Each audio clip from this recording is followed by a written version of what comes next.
नमस्कार आदाब दोस्तों, आप सभी का स्वागत है साइंस क्लब दौसा की इस ऑनलाइन प्लेटफॉर्म के ऊपर, जहां पर मैं दीपेश कुमार आप लोगों का बायोलॉजी एजुकेटर आप लोगों को आज लिविंग वर्ल्ड नाम का चैप्टर जो बायोलॉजी का क्लास 11th का फर्स्ट चैप्टर है उसके बारे में थोड़ा बहुत समझाएंगे।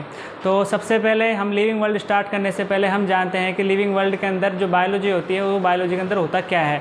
बायोलॉजी के अंदर हम क्या क्या चीज़ें इंक्लूड करते हैं, क्या क्या चीज़ें पढ़ते हैं, क्या चीज़ें इसके अंदर आती है, क्या चीज़ें हम इसके अंदर पढ़ेंगे, कितने इसके पार्ट होते हैं, हम इन सब के बारे में सबसे पहले जानेंगे। तो जो सबसे पहले बायोलॉजी होती है, बायोलॉजी दो वर्ड से मिलकर बनी हुई है, bio and the logy. Bio means the living things and the logy means the to study. तो biology means the study of the living things. तो जो भी हम लिविंग थिंग्स के साथ जो भी स्टडी करते हैं वो सब चीज़ें बायोलॉजी के अंदर इंक्लूड की जाती है। बायोलॉजी को टू पार्ट्स के अंदर इंक्लूड किया जाता है, botany and the zoology. Botany वो पार्ट होता है बायोलॉजी का जिसके अंदर हम जितने भी पेड़ पौधे हैं उन सब के साथ डील करते हैं, उनकी स्टडी करते हैं, उनको बोला जाता है बॉटनी के अंदर लिया जाता है उन सब चीज़ों को। और जो जूलॉजी होती है उसके अंदर हम सब इंक्लूड करते हैं जो भी जीव जंतु होते हैं उनकी स्टडी करना, उनके पार्ट्स की स्टडी करना, उन सब चीज़ों की स्टडी करना जूलॉजी के अंतर्गत आता है। तो सबसे पहले हम स्टार्ट करते हैं the living world. The living world, the first chapter of the class 11th biology. ठीक है, तो सबसे पहले हम जानते हैं कि लिविंग वर्ल्ड के अंदर लिविंग होता क्या है, लिविंग चीज़ें होती क्या है, नॉन लिविंग थिंग्स होती क्या है। ये जो चैप्टर है सबसे पहले तो ये चैप्टर आप लोगों को जो आपकी बेसिक बायोलॉजी है वो क्लियर करवाएगा आप कि इसके अंदर क्या चीज़ें लिविंग होती है, क्या चीज़ें नॉन लिविंग होती है, इनके अंदर क्या डिफरेंसेस होता है, क्या डिफरेंसेस नहीं होता है। ये चीज़ें सबसे पहले हम इसके बारे में इस चैप्टर के अंदर सब चीज़ों के बारे में जानेंगे। तो सबसे पहले तो आप देखिए आपके आसपास में जितने भी कोई भी जो भी आपके आस पड़ोस में आपके पड़ोसी हैं, जानवर हैं, कुत्ते हैं, बिल्ली हैं, वो सब चीज़ें आपके आसपास में लिविंग थिंग्स हैं। और जबकि जो आपका फ़ोन है जिससे आप ये वीडियो देख रहे हैं, लेक्चर देख रहे हैं, वो चीज़ें आती है नॉन लिविंग थिंग्स के अंदर। तो सबसे पहले तो एक मेन डिफरेंसेस आप बताइए कि लिविंग थिंग्स और जो नॉन लिविंग थिंग्स होती है उसके अंदर क्या डिफरेंसेस होता है मेन। तो सबसे पहले आप बोलेंगे कि सर जो लिविंग थिंग्स हो तो नॉन लिविंग थिंग्स होती है उनके अंदर मेन डिफरेंसेस तो यही होता है कि जो लिविंग थिंग्स होती है वो हिल सकती है, डुल सकती है, मूव कर सकती है, खा सकती है, पी सकती है, सारे काम कर सकती है, सभी तरह की एक्टिविटी कर सकती है। तो और नॉन लिविंग थिंग्स होती है वो ऐसी किसी भी टाइप की एक्टिविटी नहीं कर सकती है। जो लिविंग थिंग्स होती है उनके अंदर कुछ ऐसी यूनिक फैसिलिटी होती है, यूनिक चीज़ें होती है जिनकी वजह से हम उनको नॉन लिविंग थिंग्स से अलग कर सकते हैं। तो सबसे पहले जैसे कि यहाँ पर लिखा हुआ है, non living things do not have life span while all living things have life. तो इसका कहने का मतलब ये है कि जो लिविंग थिंग्स होती है, जो नॉन लिविंग थिंग्स होती है, जो नॉन लिविंग थिंग्स होती है उनकी किसी भी तरह की कोई पर्टिकुलर एज नहीं होती है, कोई एज लिमिट नहीं होती है कि हाँ भाई वो ये 70 साल 80 साल 90 साल ही जिएंगे, उनकी कितनी भी लाइफ लिमिट हो सकती है, लाइफ लिमिट नहीं होती किसी भी तरह की उनकी। और जबकि जो लिविंग थिंग्स होती है उनकी एक पर्टिकुलर एज होती है, जैसे प्लांट हुआ, एनिमल्स हुए, ह्यूमन बींग्स हुए, उन सबकी एक पर्टिकुलर लाइफ होती है। ठीक है, तो और फिर नेक्स्ट लिखा हुआ है, all living things possess some unique characteristic that make difference from the non living things. तो इस लाइन का कहने का मतलब है कि जो लिविंग थिंग्स होती है वो कुछ ऐसी यूनिक क्वालिटीज़ रखती है जिनकी वजह से हम नॉन लिविंग थिंग्स को लिविंग थिंग्स से अलग कर सकते हैं। मतलब जो भी हमारी लिविंग थिंग्स के अंदर, जो भी हमारी बॉडी के अंदर जो भी चीज़ें चल रही है, जो भी हम एक्टिविटी कर रहे हैं, वो सब चीज़ें लिविंग थिंग्स ही कर सकते हैं, नॉन लिविंग थिंग्स किसी भी तरह की कोई एक्टिविटी नहीं कर रही है। तो अब हम इसके बाद बात करते हैं नेक्स्ट टॉपिक पर, फीचर्स। जो ओल्ड एनसीईआरटी है उसके अंदर ये बताया गया है कि एक्चुअली जो लिविंग थिंग्स होती है वो होती क्या है। तो उसके आधार उसको सेपरेट करने के लिए दो फीचर बताए गए हैं, defining feature and the characteristic feature. ठीक है, डिफाइनिंग फीचर वो फीचर होते हैं जिनके अंदर जो ओनली फॉर किसी एक चीज़ के अंदर पाए जाते हैं, only found in one.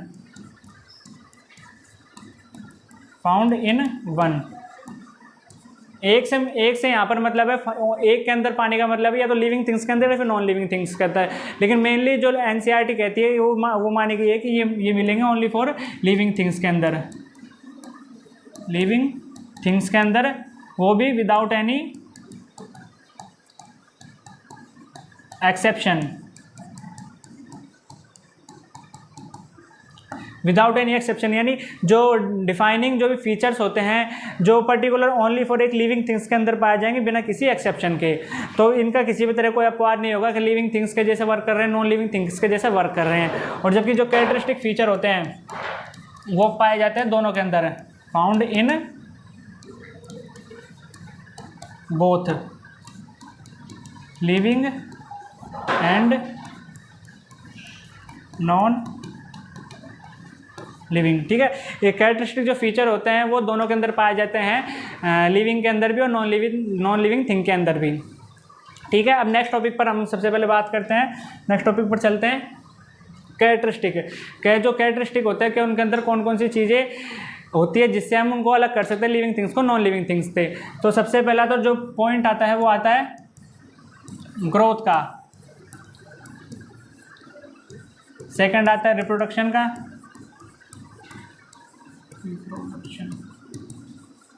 Third is the metabolism,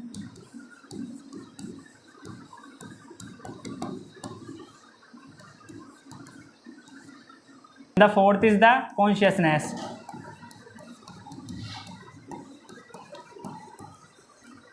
ये कुछ कैरेक्टरिस्टिक होते हैं, फीचर्स होते हैं जिनके आधार पर हम लिविंग थिंग्स को नॉन लिविंग थिंग्स को सेपरेट कर सकते हैं कि ये चीज़ें लिविंग थिंग्स के अंदर पाई जाएंगी, ये चीज़ें नॉन लिविंग थिंग्स के अंदर पाई जाएंगी। इन सब चीज़ों से हम सेपरेट कर सकते हैं। तो सबसे पहले हम बात करते हैं ग्रोथ की। जो ग्रोथ होती है वो नॉन लिविंग थिंग्स के अंदर होती है, लिविंग थिंग्स के अंदर होती है। तो सब लोग कहेंगे कि sir only for living things के अंदर है, लेकिन नहीं, ऐसा नहीं है। जो ग्रोथ होती है वो living things non living things दोनों के अंदर होती है। लिविंग थिंग्स के अंदर तो आपको पता है जैसे मल्टी सेलुलर अपन हुए ह्यूमन बींग्स, तो उनके अंदर आप लोग बच्चा इतना से पैदा होता है, फिर वो धीरे बड़ा होता सेल और साइज में उसके नंबर बढ़ते हैं, सेल के नंबर और साइज बढ़ता है, दोनों बढ़ते हैं, जिसकी वजह से ग्रोथ होती है बच्चे के अंदर। जो मल्टी सेलुलर ग्रोथ का एक एग्जांपल होता है। और यूनिसेलुलर जो ग्रोथ होती है वो जैसे अमीबा होता है, तो अमीबा के अंदर वो क्या करता है, अपनी सेल डिवाइड कर देता है और अपनी ग्रोथ करता है। तो ये भी दो तरह की ग्रोथ होती है, एक तो यूनिसेलुलर एंड द मल्टीसेलुलर।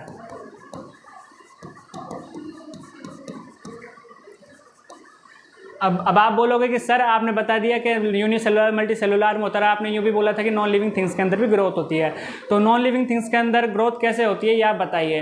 तो नॉन लिविंग थिंग्स के अंदर ग्रोथ इस तरीके से होती है कि जैसे मान लो कहीं पर आंधी आ रही है, तूफान आ रहे हैं, माउंटेन्स हैं, हिल्स है, पहाड़ियाँ हैं, वो सब जो चीज़ें हैं वहाँ पर वो किसी चीज़ से अटैच हो जाए या फिर वहाँ पर उनके जैसी कोई सिमिलरिटी चीज़ उनके साथ अटैच हो जाए, तो वो भी एक तरीके से ग्रोथ करते हैं। जैसे आपके आसपास में कोई भी कचरे का ढेर, आपके आसपास की कॉलोनी में किसी भी तरीके की एक जगह होगी पर्टिकुलर, वहाँ पर आप कचरा डालते हो, तो स्टार्टिंग में तो वहाँ पर कचरा होता नहीं था, लेकिन जैसे जैसे कोई एक आदमी ने डाल लिया तो फिर उसके बाद दूसरा भी डालने गया, फिर तीसरा भी गया, तो वहाँ से क्या कचरे की ग्रोथ बढ़ती गई।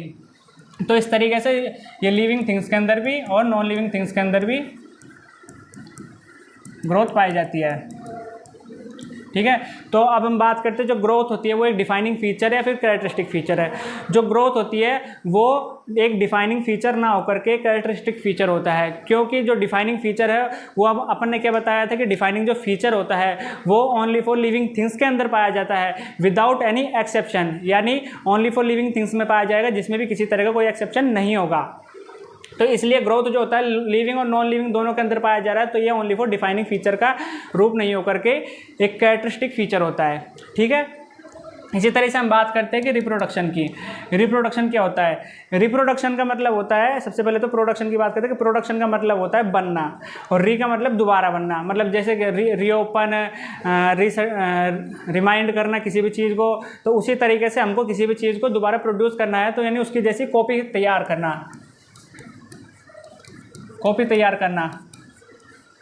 तो उसको बोला जाता है रिप्रोडक्शन।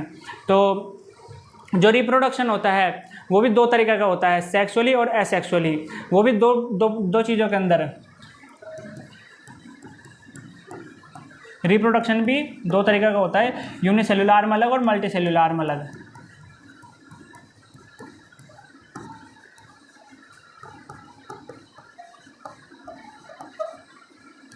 यूनिसेलुलर के अंदर होता है एसेक्सुअल रिप्रोडक्शन, और जबकि इसके अंदर होता है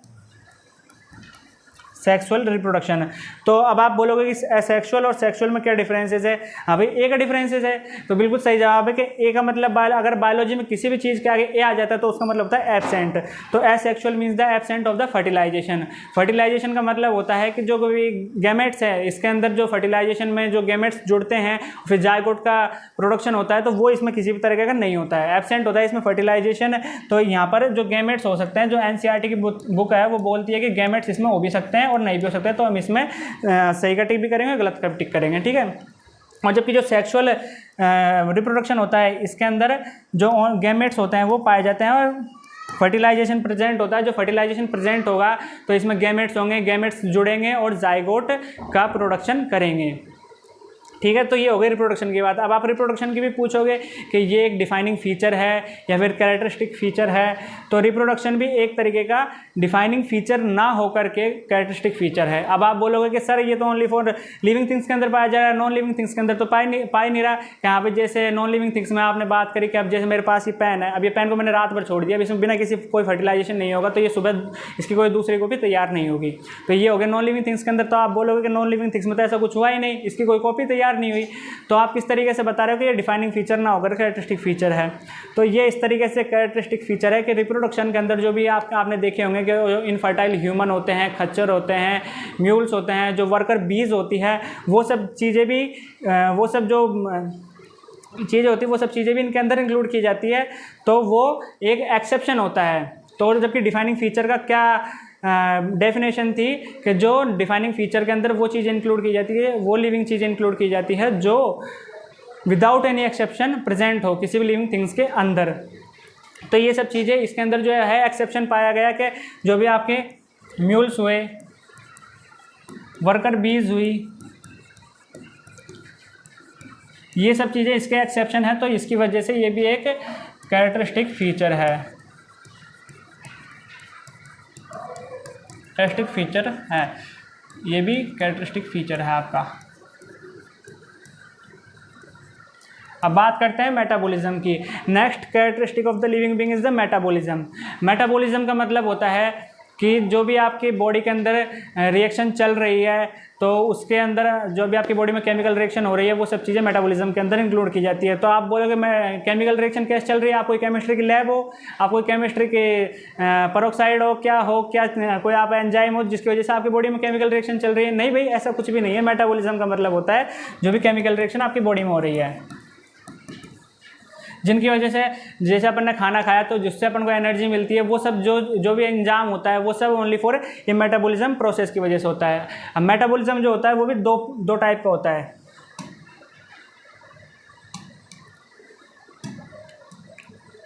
मेटाबॉलिज्म भी दो टाइप का होता है।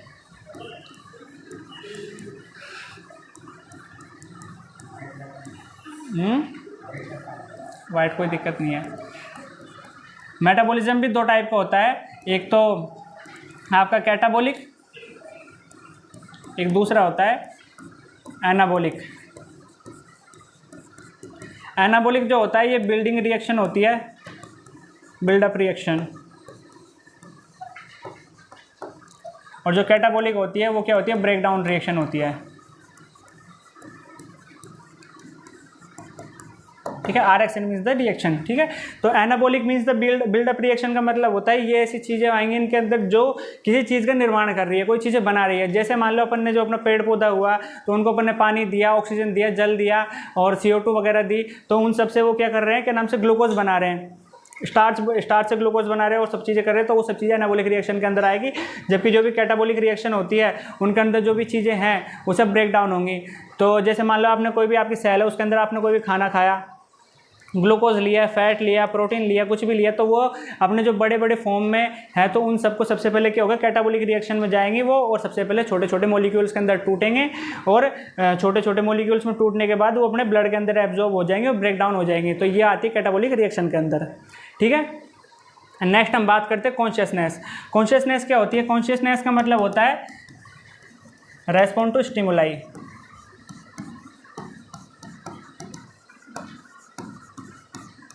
रेस्पॉन्ड टू स्टिमुलाई, इसका मतलब होता है कि आप किसी भी चीज़ के प्रति कितना एक्टिव हो, आप उसके प्रति क्या रिएक्ट कर रहे हो। जैसे मान लो आप अभी गेम खेल रहे हो और आपकी मम्मी ने आपसे आके बोला कि आप गेम खेल रहे हो, पढ़ाई नहीं कर रहे, कुछ भी नहीं कर रहे, तो आप बोलोगे कि मम्मी अभी तो गेम खेलने लगा हूँ। तो आप जो रिएक्ट कर रहे हो उस चीज़ की तरफ, वो आपको कॉन्शियसनेस के अंदर आता है कि अभी मम्मी से आपने आंसर दिया कि मम्मी मैं अभी तो पढ़ के हटाता और अभी मैं पढ़ा हूँ, अभी थोड़ी देर पहले ही मैंने फ़ोन लिया है, सब कुछ भी आप बोल रहे हो, तो वो सब चीज़ें आपके कॉन्शियसनेस के अंदर आती है। ठीक है, तो अब कॉन्शियसनेस के बारे में अपन ने बात करी कि रेस्पॉन्ड टू स्टिमुलाई। जैसे कि आपको एग्जांपल दिया कि जैसे मम्मी ने आपको फ़ोन के लिए बोला तो आपने तुरंत ही रिएक्शन किया कि आप मम्मी मैं अभी तो पढ़ के हटा हूँ, अभी तो मैंने ऐसा किया है वैसा किया है, आप कुछ भी अपना आंसर देने लगे, रिएक्ट करने लगे आपकी मम्मी की बात की तरफ। तो कॉन्शियसनेस का मतलब यही होता है कि अपना किसी भी चीज़ की तरफ रिएक्ट होना। वो चीज़ें आपकी केमिकल भी हो सकती हैं, कोई भी फैक्टर हो सकता है, केमिकल फैक्टर भी हो सकता है, फिजिकल फैक्टर भी हो सकता है और बायोलॉजिकल फैक्टर भी हो सकता है, कुछ भी हो सकता है। ठीक है, फिजिकल भी हो सकता है, केमिकल भी हो सकता है, बायोलॉजिकल फैक्टर भी हो सकता है। तो ये सब चीज़ें आपने आज लिविंग बींग्स के बारे में कैरेक्टरिस्टिक वगैरह पढ़ा। बाकी हम मिलते हैं नेक्स्ट क्लास के अंदर। आप लोगों को सेशन कैसा लगा आप ज़रूर कमेंट करके बताइएगा, और वीडियो पसंद आई हो तो ज़रूर लाइक, सब्सक्राइब एंड शेयर करना ना भूलें। Thank you. जय हिंद, जय भारत।